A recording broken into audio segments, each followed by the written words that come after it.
बड़े आज हमें थर्ड यूनिट पढ़नी है, that is Newton laws of motion.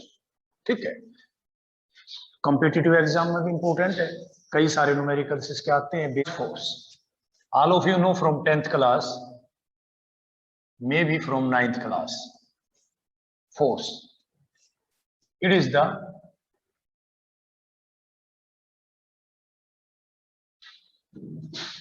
push or pull on a body. It is the push or pull on a body which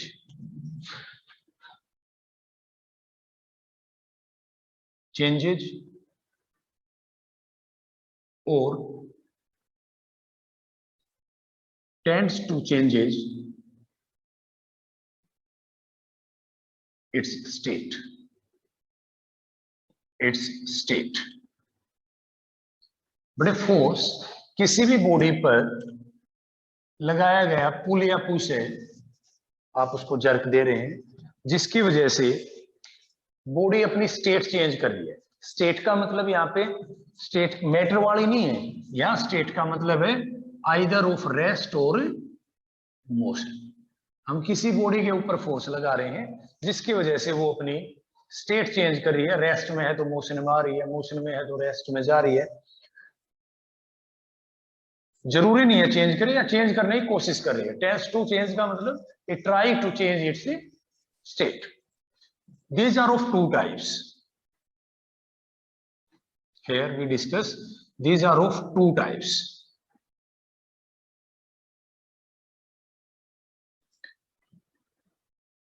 Contact forces,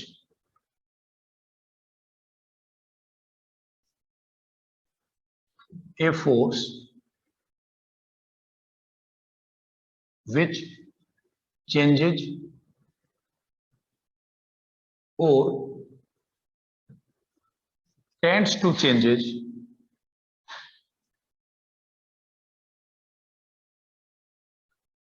the state of a body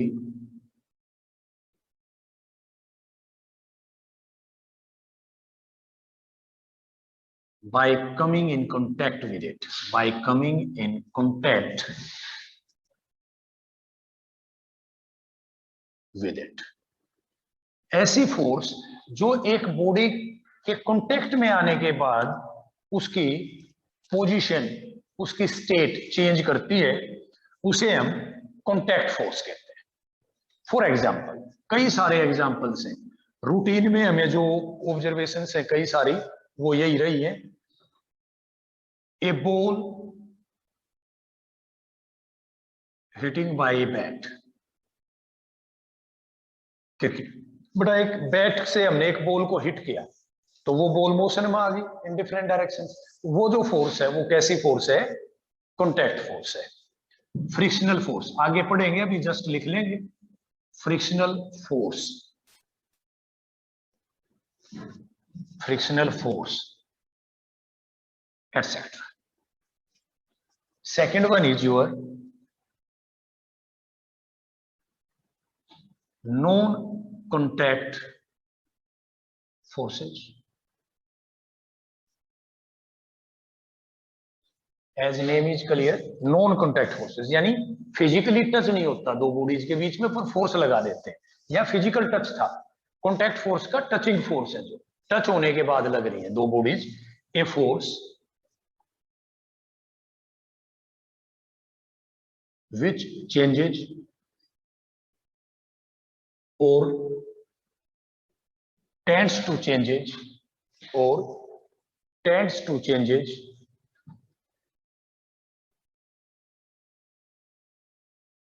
state of a body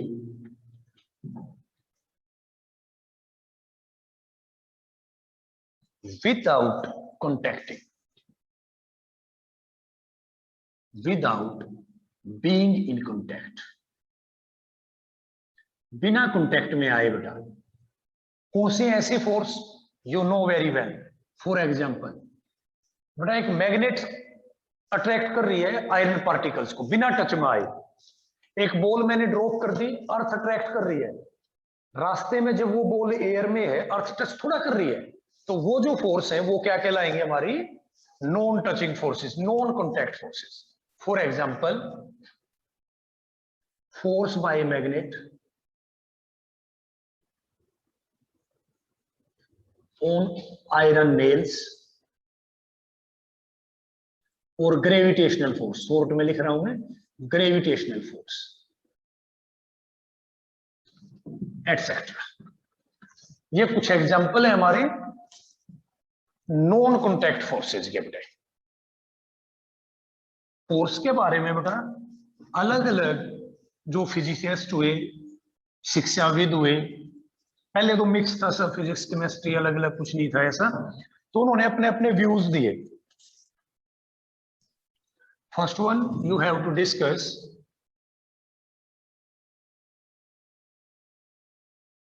अरस्तु.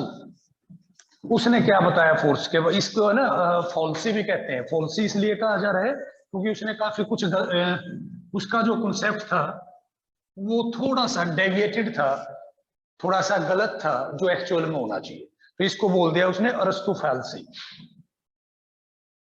वो क्या सोचता था force के बारे में? ये लगभग ग्रीक साइंटिस्ट था बेटा, ये basically Greek scientist, and his work is around before crisis, that is 384 to 429 BC में इसने काम किया. क्या बता दिया इसने वो लिखेंगे. According to him, an external force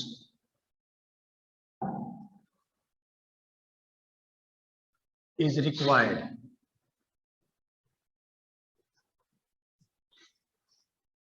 to move a body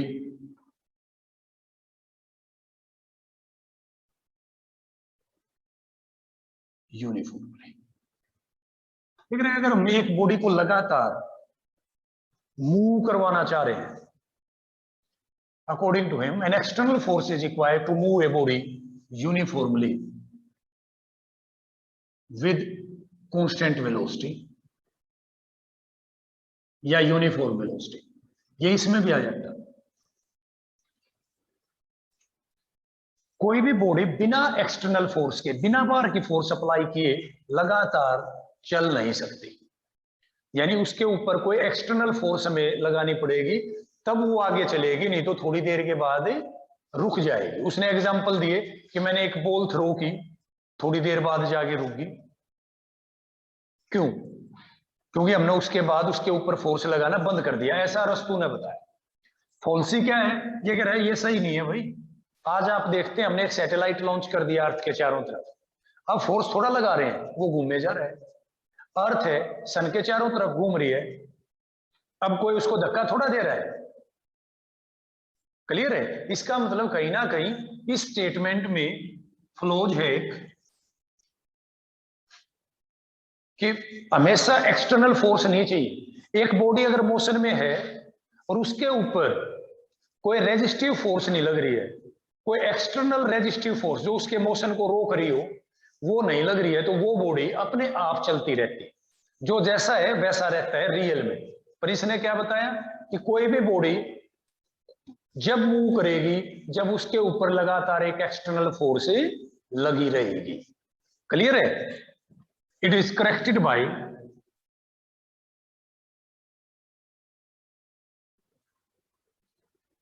Galileo. अब इसने जो ये स्टेटमेंट दी बेटा, इसको गैलीलियो ने ठीक किया. That is, an external force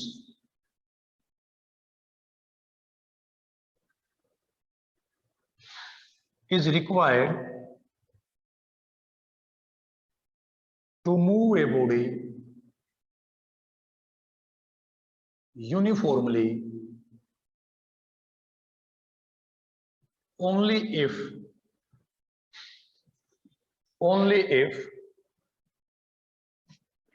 resistive forces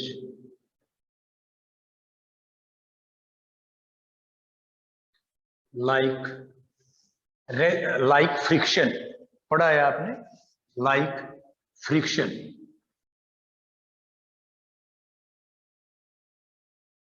are present.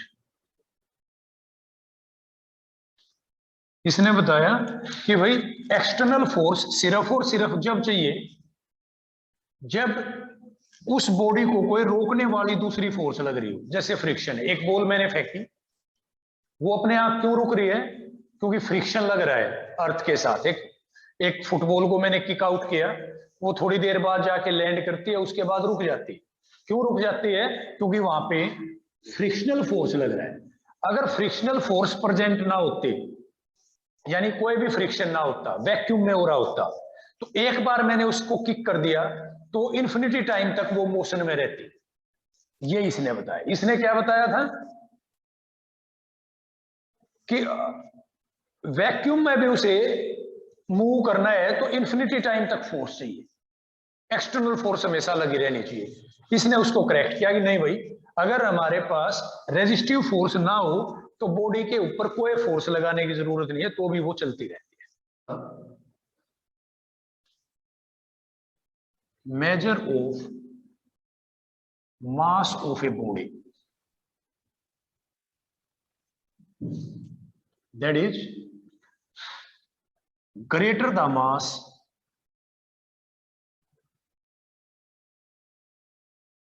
more its inertia will be। एक बॉडी का मास जितना ज्यादा होगा, एक बॉडी जितनी ज्यादा हैवी होगी, उसका इनर्शिया उतना ही ज्यादा होगा। जितनी हैवी बॉडी उतना इनर्शिया ज्यादा। आप कंसीडर कर सकते हैं, एक ट्रक चल रहा है और एक साइकिल चल रही है, दोनों की सेम स्पीड है। किसको रोकना आसान है? साइकिल को, क्योंकि उसका मास कम है, उसका इनर्शिया कम है, इसलिए उसकी जो स्टेट है वो जल्दी चेंज हो जाएगी। दूसरा एग्जांपल आप ले, एक हैवी हेल्दी पर्सन है 122 kg से, और वो है ना जॉगिंग कर रहा है हिल एरिया में और डाउन द हिल नीचे आ रहा है और तेज स्पीड से भागने लग जाए तो खुद को खुद भी नहीं रोक पाएगा, बिकॉज ऑफ हिज इनर्शिया। जितना हैवी लाइट वेट पर्सन है वो आराम से कंट्रोल कर लेगा अपने आप को, क्योंकि उसका इनर्शिया कम होगा। It is of three types. It is of three types. Inertia तीन तरह का होता है बेटे, जो हम अभी डिस्कस करेंगे one by one. Inertia is of three types.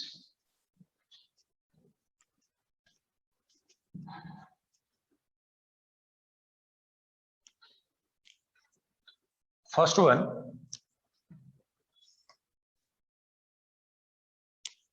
inertia of rest.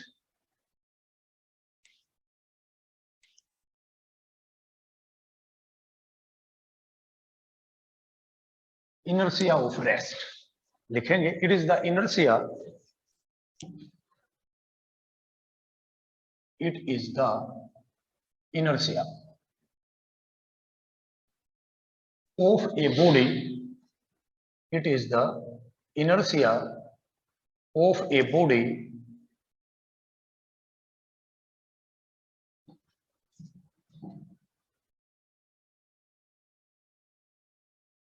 by virtue of its rest position। जो बॉडी के अंदर उसके के रेस्ट में होने की वजह से आता है, by virtue of its rest. एक बॉडी रेस्ट में है इसलिए जो इनर्शिया आ रहा है उसको हमने कह दिया है इनर्शिया ऑफ रेस्ट। कैसे बता? आसान सा एग्जांपल है, a passenger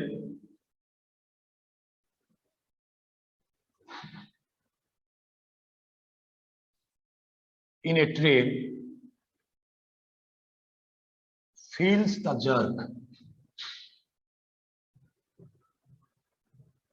when train starts running। Train जब एकदम से चलना शुरू करती है, आप सभी को पता है, तो हमें एक जर्क लगता है, झटका फील होता है। वो जो जर्क है वो किसकी वजह से है? इनर्शिया ऑफ रेस्ट की वजह से। होता क्या है बेटा, आप ट्रेन में बैठे हैं रेस्ट में, आपकी सारी बॉडी चाह रही है वो रेस्ट में रहे, एकदम से ट्रेन ने चलना शुरू किया तो आपका जो पोर्शन ट्रेन के साथ टच में था वो तो मोशन में आ गया, लेकिन जो आपका अपर बॉडी अपर पार्ट था वो क्या चाह रहा है कि रेस्ट में रहे, जिससे आपकी बॉडी अनबैलेंस होती है एंड वी फील से जर्क। इसमें किस तरफ जाते हैं हम, बैकवर्ड, पीछे की तरफ जाते हैं। ट्रेन आगे चल रही है पर हमारी बॉडी पीछे की तरफ एक जर्क फील करती है, that is inertia of rest, inertia of motion.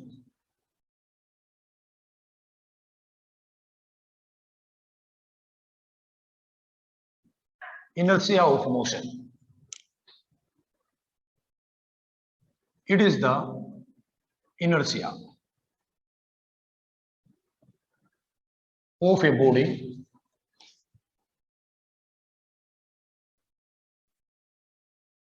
by virtue of its motion.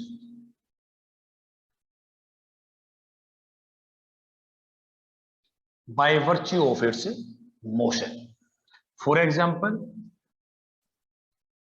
passenger falls forward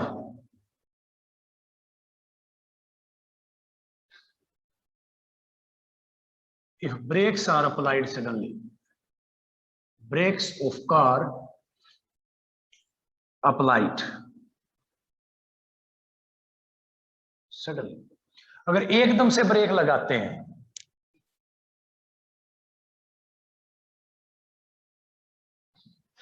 तो कार के पैसेंजर किस तरफ जाएंगे, आगे की तरफ। क्यों, क्योंकि उनकी बॉडी के अंदर जो इनर्शिया है वो इनर्शिया ऑफ मोशन, उनकी बॉडी चाह रही है कि वो लगातार चलते रहें। लेकिन जैसे ही कार पे आपने ब्रेक अप्लाई किए, हमारा जो पोर्शन कार के साथ एंगेज था, टच था, वो तो एकदम से रेस्ट में आ गया, लेकिन अपर बॉडी आगे मूव कर रही है एंड वी फॉल्स फॉरवर्ड। ऐसा ही जब होता है जब आप किसी चलते हुए व्हीकल में से जंप कर जाएं। जैसे ही आप चलते हुए व्हीकल में से जंप करते हैं, आपके जो feet they are in contact with the earth, वो तो रेस्ट में आ गए एकदम से, पर हमारी जो बॉडी है वो क्या चाह रही है कि मोशन में रहे, उसके पास इनर्शिया ऑफ मोशन है, इसलिए हम इम्बैलेंस होते हैं और गिर जाते हैं। इसलिए किसी भी मूविंग व्हीकल से जब हम जंप करें, उतरें, तो क्या करते हैं, आपने देखा हो किसी को थोड़ी देर उसके साथ दौड़ते हैं ताकि हम उस इनर्शिया को बैलेंस कर पाए। अगर हम साथ नहीं दौड़ेंगे, सडनली वहीं रुक जाएंगे एकदम से, तो वहीं आप गिर जाएंगे। Third, inertia of direction.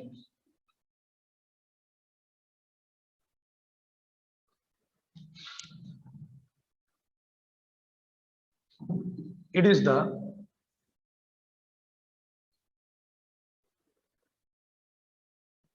inertia of a body. It is the inertia of a body by virtue of its direction of motion. लेकिन सिर्फ मोशन की वजह से नहीं, मोशन की डायरेक्शन की वजह से भी इनर्शिया आता है कि व्हीकल चल किस तरफ रहा है, बॉडी चल किस तरफ रही है। फॉर एग्जाम्पल बेटे, आप कोशिश करें, आप ना साइकिल पे बैठे, बैक सीट पे, जो चलाने वाला है वो चला रहा है, पेडलर है जो, आप पीछे की तरफ मुंह करके जंप कर जाओ, आप इंस्टेंटली गिर जाएंगे। आप अपने आप को कंट्रोल नहीं कर पाएंगे। क्यों नहीं कर पाएंगे, आपके पास है इनर्शिया ऑफ डायरेक्शन, उस तरफ जिस तरफ साइकिल जा रहा था। लेकिन जैसे ही आपने जंप किया, द डायरेक्शन गेट रिवर्स्ड। आपने देखा हो कई लोगों को बस से उतरते वक्त वो आगे की बजाय पीछे की तरफ फेस कर ले, बिल्कुल बस रुकने वाली होती है, फिर भी अगर वो दूसरी डायरेक्शन में फेस करके जंप करें, उतरे तो गिर जाते हैं।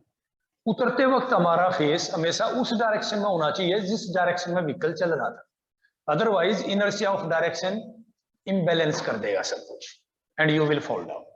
एग्जाम्पल है, एक शार्प टर्न आया, आप कार में जा रहे हैं और एकदम से एक टर्न आया, कार तो टर्न ले लिया पर उसके पैसेंजर किस तरफ जाते हैं, आउटवर्ड्स, एक साइड लग जाते हैं because of inertia of direction. जैसे ये टर्न था, हम पैसेंजर्स तो सारे चाह रहे थे सीधे चलते जाएं, लेकिन एकदम से यहाँ पे टर्न आया और व्हीकल ने टर्न ले लिया यू, अब पैसेंजर तो बाहर की तरफ खींचे हुए हैं, that is inertia of direction. For example, at a sharp turn, passenger pulled outwards.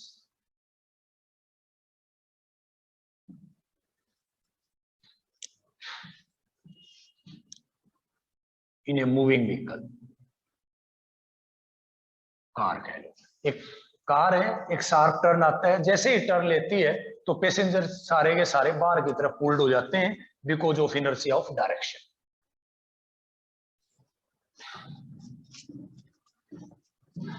अगला टॉपिक फिर से आप लोगों ने पढ़ा हुआ है, दैट इज लीनियर मोमेंटम। ताकि हम न्यूटन लॉज को प्रॉपर डिस्कस कर सकें, इसलिए एक टॉपिक और पढ़ते हैं, एक definition, linear momentum.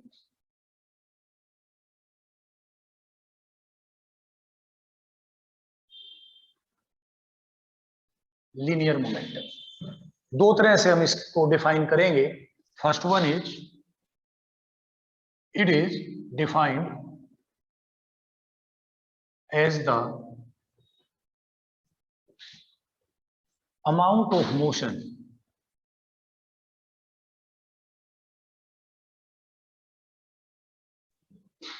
contained in a body।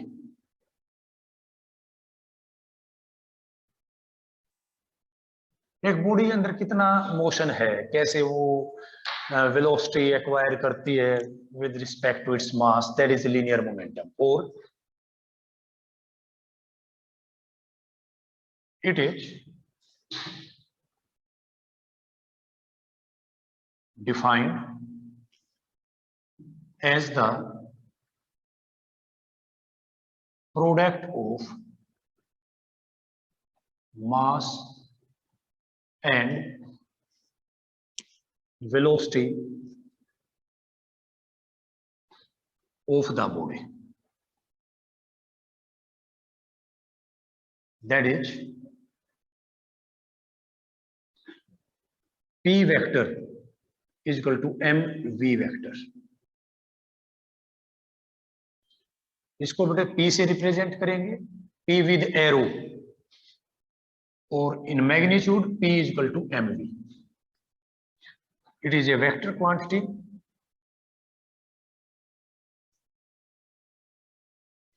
it is a vector quantity।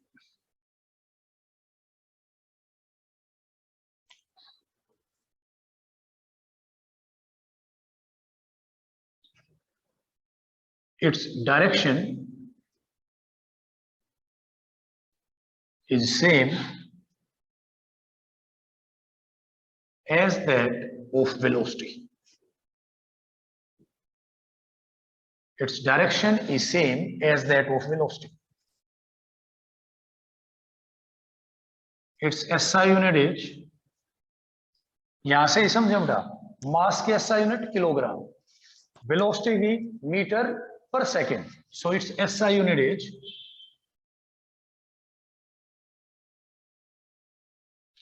Kilogram metre per second, और न्यूटन सेकेंड ये बाद में आएगा बेटा, ये कैसे आया ये बाद में डिस्कस करेंगे, that is newton second. It's dimensions are m1 l1 t-1। its dimensions are is m1 l1 t-1।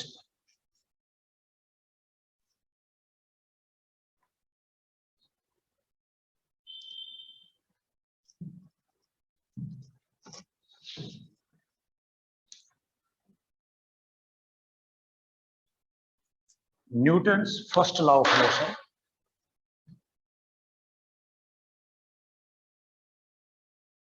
Newton's first law,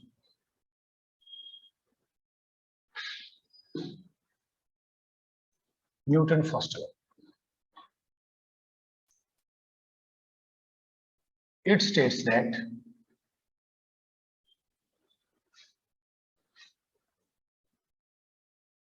a body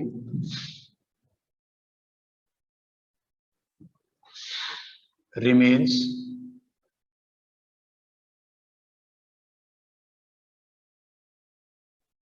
in its original state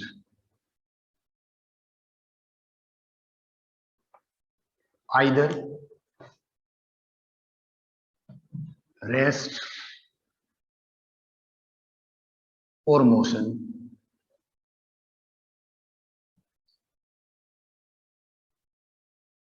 until an external force is applied on it. It states that a body remains in its original state, either of rest or motion, until an external force is applied on it. जब तक हम किसी भी body के ऊपर एक force apply नहीं करते, जब तक वो जैसी है वैसी ही बनी रहती है.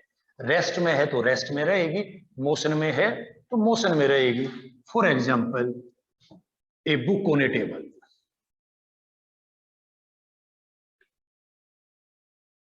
At rest. एक बुक एक टेबल पे रखी है, वो रेस्ट में है तो वो रेस्ट में रहेगी.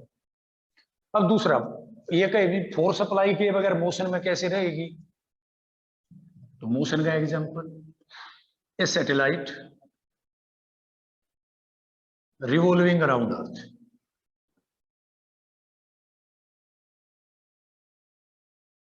एक सैटेलाइट अर्थ के चारों तरफ रिवॉल्व कर रहा है. वो जब तक रिवॉल्व करता रहेगा, जब तक उस रेवोल्यूशन को तोड़ने के लिए, उसके मोशन को रोकने के लिए हम कोई एक्सटर्नल फोर्स अप्लाई नहीं करते. तो रिवॉल्विंग अराउंड अर्थ. एक बार वो मोशन में आ गया तो वो लगातार मोशन में रहेगा जब तक हम कोई एक्सटर्नल फोर्स अप्लाई नहीं करते. For example, motion of a body